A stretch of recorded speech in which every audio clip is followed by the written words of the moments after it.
करसगाव। आज महागंगा सीडची करिश्मा या वराठीची पाहणी करण्यासाठी आलो। गणेश पटेल लोखंडे यांच्या शेतात वराठी खूपच चांगली आहे। मागच्या वर्षी सुरुवातीला करिश्मा या वाहनाची सुरुवातच होती। यावर्षी जवळपास 30 ते 40% क्षेत्र करिश्मा आणि शंदू या वराठीची लागवड झाली। शेतकऱ्याचं उत्पन्न पण चांगलं आलं।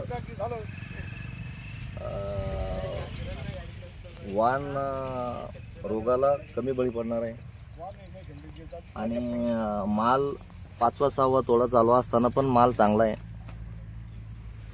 पुढच्या वर्षी लागवडीची त्याच्यापेक्षा जास्त होईल। आमची चांगली आहे आणि खराब झाल्यानंतर ही वराठी परत ज्या स्थितीत आहे त्या कंडिशनला परत आली। परिसरातल्या शेतकऱ्यांना हे सांगेन की या वाहनाची निवड करा। पुढच्या वर्षी जास्तीत जास्त जितकं लावता येईल तुम्हाला त्या पद्धतीने ते वाहन लावा। ठीक आहे, धन्यवाद।